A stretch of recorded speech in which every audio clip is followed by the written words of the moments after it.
Hello, Jeffrey Martin here. I'm a research professor and director of the Transformative Technology Lab at Sophia University in the heart of Silicon Valley, where we direct the Finder's Course experiment that helps people to reach higher levels of consciousness in, no kidding, as little as 2 to 17 weeks. But in this video, I'm going to share a little known secret about Abraham Maslow's famous hierarchy of needs. I'm going to reveal a huge gap in knowledge about his theory that has led so many of us down the wrong path when we're trying to use it to find lasting fulfillment. Now this, for me, all started about 10 years ago when I should have been at the peak of my own self-actualized life, but for whatever reason I just didn't feel as happy or as fulfilled as I knew I could. I wasn't miserable, I wasn't unhappy, but I would say that I was happy, but I just wasn't as happy as I knew I could be. And that was a surprise, because I'd basically done everything that people would tell me that you were supposed to do in order to get happier, right? So I had a lot of success across a lot of areas of my life, but despite that, I was still fundamentally dissatisfied in many ways. Rather than continuing to go in the same direction that I'd been going for all of those years, I decided it didn't make sense. More of that was probably going to lead to more of what I was already experiencing. And so I decided to change course. And since then, I've kind of made it my life's work to understand why some people are happy and others weren't. But beyond that, to understand really the greatest tip of the spear, as Maslow would say, in terms of well-being. So I've researched the people who have the greatest states and the greatest forms of well-being, and I've really asked the question, how can the rest of us get to that place? So since that transition in my life, I've basically poured all of my time and energy and a huge amount of the money that I built up to that point into understanding happiness and fulfillment. I went back to school. Prior to this, I've had degrees in business and technology and things like that. I went back to school and I learned psychology and neuroscience and the science of transformation at CIS and Harvard. And after that, I really just set out on this journey of discovery. One of the most interesting things that I learned is that we all have fundamentally misunderstood Abraham Maslow's famous theory of self-actualization. So it turns out that in 1967, a few years before he died, he basically had a huge catastrophic heart attack, but he survived it. That heart attack shifted him into an entirely new state of consciousness, we would call a higher state or a higher form of consciousness. Now, you've probably heard the term peak experience. Maybe you don't know that Maslow is the one that came up with that term. So he was really super interested in peak experiences. He's the one that created that term, popularized it, really researched that part of the human experience for many, many, many years.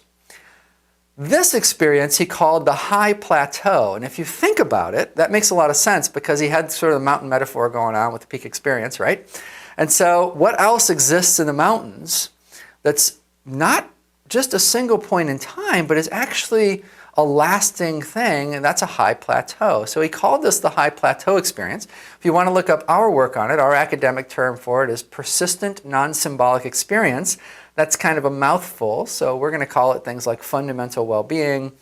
We'll also refer to it as just persistent higher levels of consciousness, just so that it's easier for you to kind of keep track of what we're talking about and to understand it more simply. So Maslow had this shift. Now, when you think about Maslow's hierarchy, and I ask you, what's the top level of Maslow's hierarchy? You probably say to yourself, self-actualization, right? Who doesn't know that?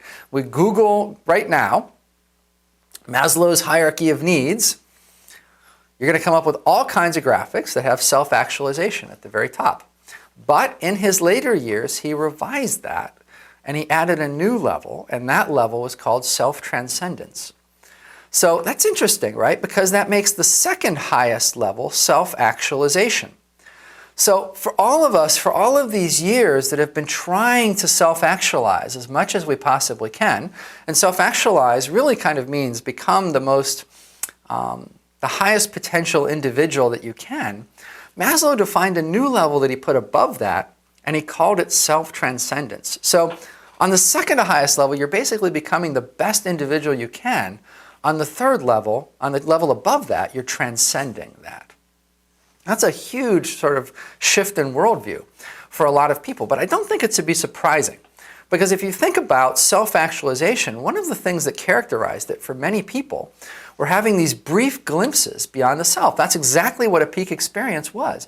A peak experience was a brief glimpse beyond yourself. Well, it turns out that those were actually harbingers of a higher level of experiencing the world that people were getting hints at in that now second to highest level in Maslow's hierarchy.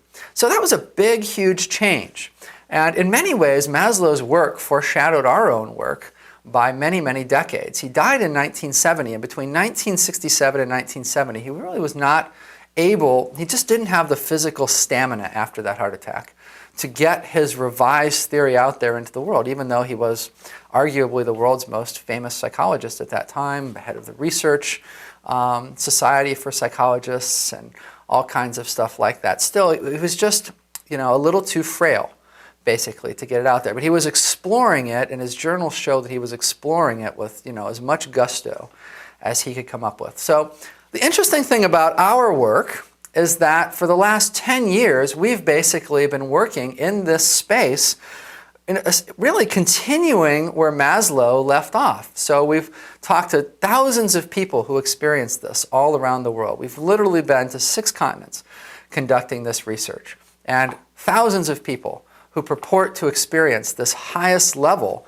of human well-being have been willing to participate in our research across all kinds of different ways, everything from things like EEG and fMRI and actual brain measurement and physiological measurement to very long format interviews where we could really dig in and understand what was going on, to gold standard self-report measures, gold standard psychological measures, essentially, the things that are the most trusted types of ways of measuring the human psychological experience. I mean, you name it, we basically have used it all over these 10 years as we've tried to get our arms around this population and figure out what's unique to them. Well, I've got very, very good news for you, and that is that over these years, we've been able to figure out that that level that Maslow reached and that we think millions of people actually exist in all around the world, they're achievable for virtually everyone. Now, we've cataloged different types of them. If you look into our work, you'll see that we call them we refer to them as locations along a continuum, like different flavors of this experience, but they're all part of this larger continuum. They're all part of that high plateau, as Maslow would have referred to it. So this has been an absolutely incredible and fascinating 10 years. And the good news about it is that you can get there. And that's why we created this video series. I speak at stuff all of the time. I write stuff all of the time. And one of the things that's been amazing to me is how few people know about this revision in Maslow's material. And so all of us, and I was included in this, right? All of us are basically spending our lives trying to get to the second highest possible level of well-being and really root into and just, get as deeply embedded and enmeshed as we possibly can in the second highest level of human well-being.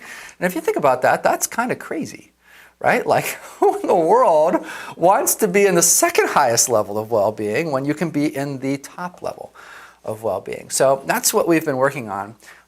For a long time, we could only work with those people after they'd had this transition to this level of well-being. But in recent years, we've devised experiments and whatnot, and we've been able to actually shift people. So now we can very carefully and very precisely analyze who someone is before, what triggers them into this highest level of well-being, and then who they are after it, how to optimally settle into it, all of that. We think that we're the only people in the world who are really researching this in depth, although it's at the middle of a large project and we have collaborators all over the place. Okay, so you get the idea. I just want to let you know, and really the world know, that there is this road ahead. I've experienced this transition myself, and it is a night and day difference in how you experience the world.